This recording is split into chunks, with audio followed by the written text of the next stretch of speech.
Au-delà de la banale exploration d'un lieu abandonné, c'est un double hommage que nous allons rendre à des hommes partageant la même passion. Dans les deux cas, ils sont les instigateurs d'une véritable prouesse technique, un défi architectural sans précédent. Ils ont réalisé le rêve de leur vie, mais à deux échelles bien différentes évidemment.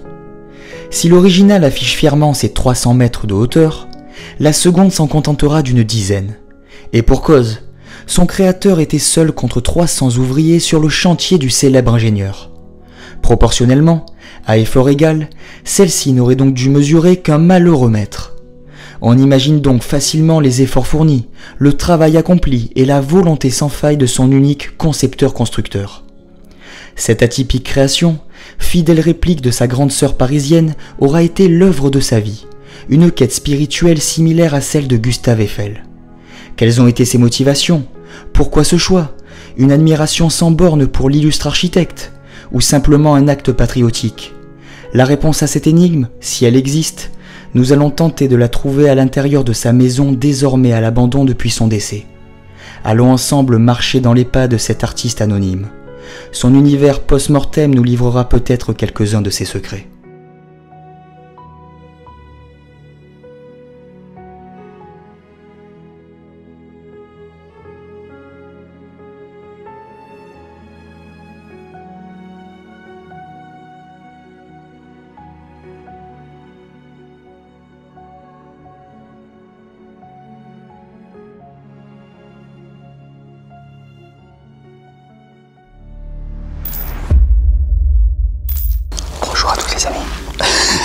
Est-ce que vous allez nous entendre? On va rapprocher le micro. Non, c'est bon, on s'entend très bien. Alors bonjour tout le monde. Bonjour à tous. On parle très doucement, parce que là il y a vraiment un vis-à-vis très proche du lieu de l'exploration. Une exploration particulière. Ce lieu aurait pu être la résidence secondaire De Gustave Eiffel. Et vous l'aurez compris, car dans ce lieu, il y a une tour Eiffel miniature. il y a la représentation miniature de son chef-d'œuvre que nous connaissons tous, la tour Eiffel. Donc allez, on vous emmène avec nous les amis, à tout de suite. À tout de suite. Ludovic me direction, mais j'ose à peine parler. Parce qu'il y a du monde autour de cet endroit. Un endroit mythique. Ça aurait pu être la résidence secondaire de Gustave Eiffel, ne l'oublions pas. En tout cas, c'était la résidence principale d'un passionné de Gustave Eiffel qui a reproduit son œuvre en un peu plus petit quand même, mais d'une façon démesurée pour un individu seul. On va s'infiltrer. Pour commencer.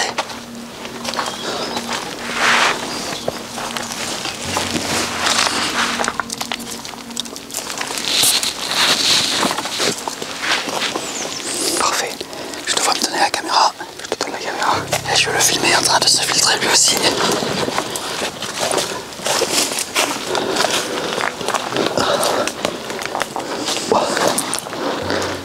Parfait.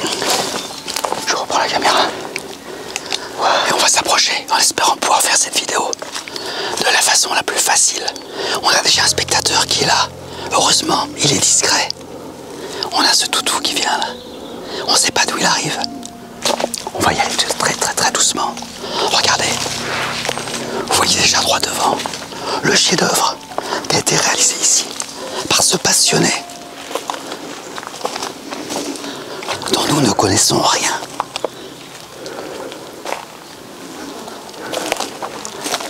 Il a construit la tour Eiffel, lui aussi, à son niveau, mais il l'a fait.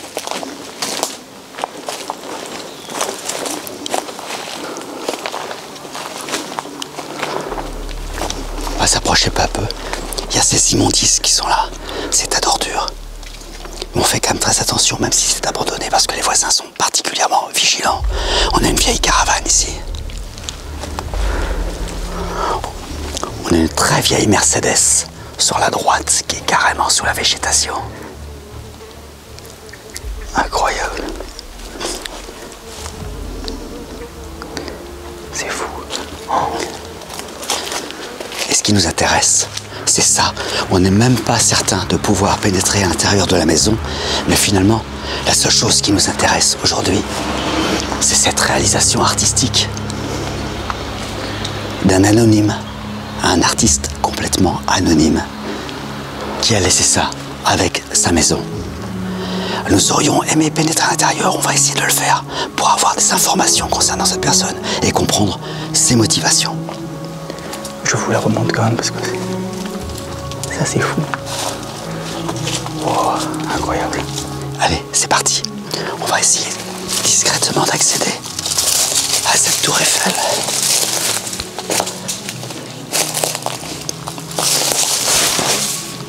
Voilà, on y est là. Je sais pas comment on va monter un peu plus haut. On va essayer de... Voilà, on y est. Je vois le dos tout en bas. Et cette tour Eiffel incroyable, de métal. Elle est faite en métal quand même, je le précise. Incroyable. J'en profite pour saluer tous nos spectateurs et les remercier de nous suivre régulièrement. Bon, il y a Ludo qui va me rejoindre maintenant. Je vais m'infiltrer, les amis. Regardez. En espérant que ça se passe bien. Wow, incroyable. Toujours de façon très discrète, en faisant le moins de bruit possible. Le problème c'est que Ludo il a également la caméra, donc c'est pas évident. Voilà, il me rejoint ici. C'est bon. Regardez. Regardez les amis. Au pied de cette tour Eiffel. Sublime. Et on va regarder maintenant si on peut pénétrer à l'intérieur de la maison pour se documenter sur l'artiste qui a créé cette œuvre d'art. Apparemment ce seau bloque le volet. Mais oui, effectivement, le seau bloquait le volet et la porte-fenêtre est ouverte.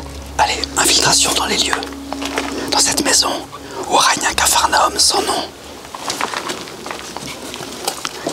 Cette personne avait peut-être le syndrome de Diogène. Oh là, le bazar. Oh là là. Le bazar. Regardez la tonne de bocaux. Tonne de bocaux empilés là. Oh, il n'y a pas que ça, il y a de tout. Il y a l'aquarium là, enfin c'était un aquarium. Là je m'écarte un peu que le tout puisse passer. Il y a tout un tas d'objets. Pas très vieux c'est vrai. Mais tout un tas d'objets qui sont restés là. Oh, ça pue. Et derrière Ludo on a carrément toute... Ouais, si tu peux fermer un peu, c'est pas plus mal. On nous entendra moins, c'est bien. Ouais, derrière Ludo on a donc le mobilier qui est resté là, ainsi que la vaisselle, les objets de décoration, quelques coupes sur ce buffet. Je vous fais un petit tour d'ensemble les amis parce que là il y a beaucoup trop de choses. C'est empilé comme ça on peut plus. Et là regardez, juste là on a la tour Eiffel. Je la remonte parce que c'est juste sublime. La tour Eiffel qui est juste dehors. Alors là on est dans la cuisine, enfin de ce qui était une cuisine. Regardez, on peut se permettre de parler un peu plus fort parce que là on est à l'intérieur de la maison. Regardez l'état de délabrement excessif. Ah mais regarde, il y a encore dans le four des ingrédients. Ouais, on va pas l'ouvrir, hein, Ludo. Oh, c'est dégueulasse. Mais regarde, je te parle pas de l'état du frigo, hein, même du reste. Hein. Regarde ça. C'est incroyable. Non seulement c'est resté comme ça, mais tout est pourri. Regarde le frigo. Regarde le frigo juste en face, là. C'est horrible. Regarde ça. On va pas l'ouvrir davantage, mais... Ah, franchement, il y a encore des sauces en bas. Il y a encore des sauces en bas. Oh putain. Oh, ça dégringole en plus. Oh, et on se casse d'ici. On peut pas rester là, c'est pas possible. C'est dégueulasse là. Oh. Ah là, c'est vraiment resté dans un état. Est-ce que ce serait le monsieur là-bas qui aurait créé cette tour Eiffel? Je sais pas. Le vieux monsieur dans les tournesols avec son chien? Peut-être.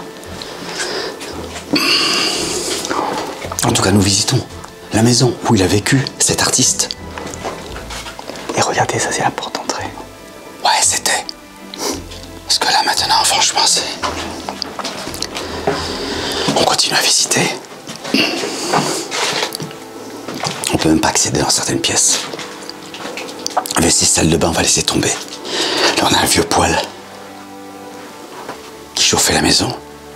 Une maison quand même relativement contemporaine. Oh là! Avec des casiers. On est un flipper là. Oh là là là. Incroyable. Ah, ce monsieur était vraiment passionné par certains objets, et quand il les avait pas, il les créait. Là, ce flipper là. Oh là là là là. Et attends, on a une mosaïque en cigarette. Ah ouais, ouais. Il fumait, à mon avis. Quelque chose me dit qu'il fumait. Regardez-moi ça. Collé sur la tapisserie, une décoration de paquets de cigarettes. Non mais c'est vraiment bizarre ce lieu-là. Royal, Camel, Marlboro, Gauloise, pour ne pas les citer, ou n'en citer que quelques-unes. Ah, c'est assez dingue. Ah, il avait une imagination débordante, ce monsieur. Oh. Une imagination débordante. Regardez. Oh non mais là, Extraordinaire. là c'est juste terrible. Je vais remonter. Est-ce que la bouteille d'orangina qui pendouille là-haut, c'est normal? Eh ben c'était peut-être une lampe. Hein. Parce que là, je m'attends à tout, là. C'est pas de la lévitation, hein. Il y a une bouteille d'orangina, une boîte d'orangina qui pend au plafond. Il y avait de tout ici. Bon, ce monsieur était un collectionneur, un artiste, un inventeur. Mais peut-être un peu trop collectionneur d'ailleurs. Oh là là, quand on voit tout ça... Ah, ce jukebox, c'est extraordinaire, hein. D'une autre époque. Hein. Regarde ça. Et il est là, dans cette maison qui n'est plus entretenue. On continue dans cette chambre, toujours pareil, ce qui fut la chambre du propriétaire des lieux, de notre artiste, dont nous aimerions en apprendre davantage. Il s'agissait donc d'un homme, on le sait, qui aimait collectionner les choses. Oh, ça sent l'alcool. Ou les créer, regardez. Ça, c'était sa casquette. Il y a de tout, tout était retourné. Il y a trop de choses là. C'est incroyable. Ah, ça pue. Ah oui, ça pue, hein. Pour puer, ça pue. Hein. On est toujours dans la chambre de vieux monsieur. Enfin, du vieux monsieur. Je pense que ce monsieur, moi j'ai cette sensation que ce monsieur est décédé. Tout simplement. Et qu'il il vivait seul, apparemment. On a une sensation vachement morbide ici. Hein. Ouais. Là, vraiment, regardez. Regardez la tonne de linge. Ouais. Et on n'a que des vêtements masculins. Là, il y avait des canons en haut. Ouais, il y a tout un tas d'objets hétéroclites qui ont été accumulés ici, comme dans le jardin. Et regardez, c'est bel et bien abandonné. Hein. De toute façon, oui, on peut pas vivre comme ça. La moisissure là-dedans. Et à mon avis, je pense que peut-être que à la fin de sa vie, il s'est retrouvé seul, malade, et il est peut-être même décédé en ces lieux. Et la vieille télé avec le lecteur cassette, années 80, toujours pareil. Là, il y a des vieux sacs plastiques. Ouais, il y a tout un tas de choses qui ont été accumulées. Et en fait, je me demande s'il n'y a pas le syndrome de Diogène quand même là. Ouais, pour accumuler à ce point, c'est vrai qu'on peut se poser... Ça me paraît assez bizarre. On peut se poser la question. Parce que regardez, encore une fois, je vous remontre cette pièce. L'imagination de ce monsieur était quand même assez débordante. Je n'ai jamais vu une pièce avec des Marlboro au mur et un flipper dans la chambre. Ça fait flipper. Oui, ça fait flipper, oui. C'est le cas de le dire. Alors là, on a des documents, justement, qui vont peut-être nous en apprendre davantage. Ouh là là. Pas bon ça. Hein. Ça laisse à... C'est pour assommer les gens qui viennent ou les... Ou les urbexeurs pas gentils. Ouais. Bon, apparemment, les voisins sont quand même très vigilants. Je vais essayer de trouver... Il avait une femme, ce monsieur. Il a eu une femme, en tout cas. Il était marié. Il était à la retraite. Il avait donc un certain âge.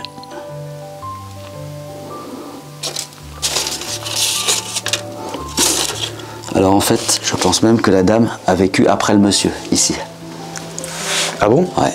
Ça c'est regarde, ça, c'est lui qui a créé ça aussi. C'est lui qui a créé ça, qu'il avait mis en haut de la tour Eiffel avec des guirlandes de Noël qui scintillaient. Ah ouais. Tu vois, ça a été mis là, Ludo. Ouais, la dame apparemment a survécu après son mari. Et moi je pense que le monsieur est mort avant elle. D'après ce que je sais. Enfin, d'après ce que je vois. Oui, parce que justement, là, on ne connaît pas du tout l'histoire de cette maison. Alors, on va y aller au culot pour en savoir davantage sur cette maison. On s'est mis d'accord avec Ludo. À l'issue de cette vidéo, ça sera dans la boîte, de toute façon, ce sera bien. On ira voir les voisins directement, leur poser la question. On fera, je suis intéressé comme ça pour savoir ce qui s'est passé. S'ils sont sympas et qu'ils nous donnent des infos, tant mieux. S'ils nous demandent de partir, bon, on partira gentiment et puis ça se passera comme ça. Donc là, attendez, parce que je ne vous ai même pas filmé. Quoi, la salle de bain? Ce coin, mais regardez. Regardez-moi ça. Oh, les toiles d'araignée. Ah oui. Ah, ça en devient presque immonde, là. Là, on dirait presque qu'il y a eu un meurtre. C'est vraiment bizarre. Ouais, c'est inquiétant cette maison, c'est vrai. Hein. Quand on voit vraiment, là je reviens sur la cuisine, mais c'est vrai que... Et en plus, il se chauffait au bois, donc c'était assez rustique. Hein. Chauffage au bois, on voit les trucs de bois qui ont été accumulés ici pour chauffer la maison, en dernier. Peut-être qu'il n'y avait pas d'autre solution, non plus. Économiquement parlant. Oh. Ah, tiens, il y a même sa montre là. On dirait. Qui est là. C'est particulier. Oui. Vraiment. Et Bon. dans le four. Ah oui, c'est plein d'aliments. On va pas l'ouvrir, c'est tout qui va tomber. Ça a accumulé même dans le four. Hein. Moi, je pense que c'est des gens d'un certain âge, ou lui ou elle, qui sont arrivés ici jusqu'au bout, puis qui se laissaient aller jusqu'à la fin. Ouais, je pense. Parce que quand même, que ce soit dans cet état-là, c'est assez inquiétant. Oh. Et là, je vais juste vous remontrer du coup cette petite pièce. Regardez. On avait quand même beaucoup de mobilier. Il y a de tout en fait. Des fours à micro-ondes, des écrans, machines à coudre, il y en a au moins 4. J'ai 4 machines à coudre devant moi là. Pourquoi? Et l'aquarium que papa parlait tout à l'heure, c'est celui-là. Il est là. Bon, les poissons, il y a longtemps qu'ils sont plus à l'intérieur. Hein.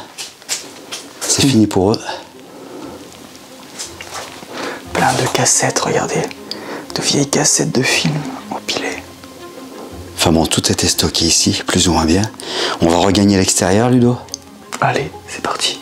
Et puis on va faire une dernière vue sur cette création artistique tout à fait symbolique. Et hors norme. Originale, hors norme, qui clôturera, de toute façon, ce spot clôturera notre road trip. Bon les amis, ainsi s'achève cette exploration. Plutôt insolite. Ah là, clairement. Là, on est sur de l'insolite pur. Oui, alors que ce sont à la base de retraités, de gens ordinaires. Vous, moi, seulement, ce qui les différencie de vous et de moi, c'est l'extravagance de leur passion. Surtout concernant ce monsieur qui vouait, je pense, une admiration extraordinaire à Gustave Eiffel et qui, à travers cette œuvre qu'il a réalisée seul apparemment, quand même une œuvre qui fait une quinzaine de mètres de haut, hein, a voulu rendre hommage au concepteur de la Tour Eiffel. Et on va dire c'est la réplique exacte, hein, parce que oui. Elle est construite en métal, avec des rivets, enfin des boulons. À tel point qu'on s'est dit avec Ludo, on va regarder s'il n'y a pas une date sur cette Tour Eiffel. Oui. Et si elle avait été antérieure à la vraie Tour Eiffel, on se serait dit, bah tiens, c'est la maquette De Gustave Eiffel. de Gustave Eiffel. Mais ce n'est pas le cas. Hein. On a bien le droit d'avoir un peu d'imagination aussi. C'est ça. Bon, en tout cas, si cette exploration vous a plu, n'hésitez pas à vous abonner, à liker et à commenter sur... si vous connaissez l'histoire de cette maison, hein, on serait très preneur. Mais nous, on va en tout cas, quoi qu'il en soit, voir le voisin, lui demander s'il coopère avec nous, tant mieux. Voilà, c'est ça. Et puis s'il se braque un petit peu, c'est pas plus grave que ça, la Et on vidéo elle est repartira. faite. Voilà. Et de toute façon, c'est dans la boîte. C'est ça. Bon, nous on se dit à très vite. À très vite. Et notre road trip s'achève enfin. Voilà, retour, le sud. C'est ça. Bon allez, à très vite les amis. Ciao ciao. Bye. On est passé devant et on est photographe. Vous devinez la suite de ce que je vais vous dire. Comment ça se fait qu'il y a une tour Eiffel à côté de chez vous? Vous n'êtes pas les premiers à poser les questions. Mais c'est incroyable ça. C'est-à-dire que la personne qui habitait là, avant, a fabriqué cette tour Eiffel. Tout seul. Tout seul. C'est un cousin de Gustave Eiffel ou... Pas du tout, non. Quelqu'un qui a toujours habité sur qui a fait la Tour Eiffel. Combien de temps il a mis à faire ça? Ah, je sais pas, il est décédé, je pourrais pas vous dire. Il est décédé? Après, derrière, c'est la jungle, là. Mais on a jeté un œil par-dessus le portail. C'est la jungle, il y a des voitures. Mais c'est incroyable, tout cet amoncellement de poubelles et tout en plus. Ouais, ils ont commencé à nettoyer là, mais... Les enfants peut-être, les enfants... Et... Ouais, bah, c'est assez compliqué parce que, comment je vais vous dire, il avait un fils, le fils est décédé, donc c'est le petit-fils qui a hérité, les successions n'étaient pas faites, vous voyez, on va pas aller dans les détails. Ouais. Donc, mais ce qui est fou, c'est que ça reste comme ça. Comment? En plus, c'est quand même une œuvre d'art, ce truc. Ah oui, mais la Tour Eiffel, beaucoup de gens sont intéressés par cette Tour Eiffel. Mais le petit-fils, il a dit, moi, quand ça sera dégagé, je l'emmène chez moi, je la mets sur ma peau chez moi. Et en plus, ce serait un hommage à son grand-père. Voilà, vous avez tout compris. Parce qu'on vous rendez compte le temps qu'il a dû passer à faire ça. Il a fait ça pourquoi? Parce qu'il était passionné par Gustave Eiffel? Non, je pense pas. Vous l'aviez connu, vous? Ouais, moi je l'ai connu. Mais ah, vous l'avez connu? Bon, on n'avait pas de grand dialogue parce que c'était un homme... un peu solitaire? Plus que solitaire, ouais. Il était marié? Il a été marié, ça. Enfin oui, puisqu'il a eu des enfants, je pense que... Ouais. Et mais bon, il a tourné dans l'alcool, tout ce qu'on veut, on va pas les... Bon. D'accord. Eh bien, il avait fait ça parce qu'il était un des premiers à avoir commencé les illuminations de Noël. Parce qu'avant que ça soit la brousse, là, il mettait des guirlandes, il mettait sa tour Eiffel, il mettait tout ça. Ça alors. Ouais. Bon bah écoutez, hein, merci pour les infos. De rien. Mais c'est surprenant que vous ayez ça à côté de chez vous, c'est incroyable. Ouais, ouais. Mais bon, la Tour Eiffel, on la voit, là, c'est caché parce que... Bah nous on l'a vu parce qu'on est passé en voiture. Jungle, derrière, c'est que des voitures, que de la ferraille, vous pouvez plus marcher, des épines, c'est du verre. Bah on a regardé à travers le portail, on a vu qu'il y avait un amoncellement de poubelles. Ouais. Et on a fait 2 photos de la Tour Eiffel de loin, mais ça va, il a un bon objectif. Voilà, elle a été dégagée la semaine dernière, ou je sais plus quand qu'ils l'ont commencé, parce qu'ils l'ont commencé à nettoyer par derrière, là, en limite, là, pour sortir toute la ferraille, tout ça. Et ils l'ont dégagée, elle était pleine de lierre, ils l'ont dégagé ça. Là, bah c'est bien d'avoir mis un peu en valeur. En plus, on la voit de l'extérieur, donc c'est bien. Ouais. On n'a pas besoin de rentrer pour... Non, c'est bien. Vous n'êtes pas les premiers à s'intéresser qui viennent là au renseignement. Ah bah écoutez, en tout cas, c'est gentil. Je crois même qu'elle avait, je ne suis pas certifié, mais elle avait été faite avec une échelle, mais je ne sais pas laquelle, je ne pourrais pas vous le dire. Bon bah écoutez, c'est parfait. Merci en tout cas. Vous savez, il y a une Tour Eiffel. Et merci vous. À Paris quand même. Et puis ça nous fait plaisir de trouver des voisins qui peuvent nous renseigner comme ça, parce que c'est toujours, on se pose des questions, au moins on repart pas avec nos questions, voilà. On sait à peu près. Vous avez toute l'histoire. Merci, c'est gentil. De toute évidence, il avait déjà renoncé à la vie bien avant de la quitter. De son intérieur négligé devenu un capharnaüm sans nom, il émane encore des relents de détresse et d'abandon. Comme nous le confirme le précieux témoignage du voisin, le sort semble s'être acharné sur lui. Après les décès successifs de sa femme puis de son unique fils, il sombrera dans une profonde dépression. Devenu taciturne et replié sur lui-même, l'alcool fera désormais partie de son quotidien. Il s'isolera progressivement, amplifiant ainsi une solitude chronique qui accélère sa déchéance. Sa tour Eiffel, il l'a créée avant cette période sombre de son existence. Il ne s'agit pas d'une pâle copie, mais de la fidèle réplique de celle qui trône au centre de notre capitale. Même à une échelle bien inférieure, plusieurs mois seront nécessaires à sa réalisation. Le résultat sera à la hauteur de ses efforts. Ce sera l'ultime fierté de son existence. Pourquoi ce choix? La réponse, il a emporté dans sa tombe. Plus personne ne pourra répondre à sa place. Depuis notre tournage, la mythique structure métallique a été totalement démontée. Elle est partie pour une destination inconnue, la propriété du petit-fils de l'artiste. Nul doute qu'elle fera encore rêver petits et grands, même si c'est ailleurs. Certes moins populaire que sa grande sœur, elle n'en demeure pas moins émouvante. Elle perpétuera ainsi la mémoire d'un homme que la vie n'a pas épargné, mais qui a su nous offrir des émotions à travers cette insolite création artistique. Alors pour cela, d'ici bas, nous lui exprimons notre profonde gratitude.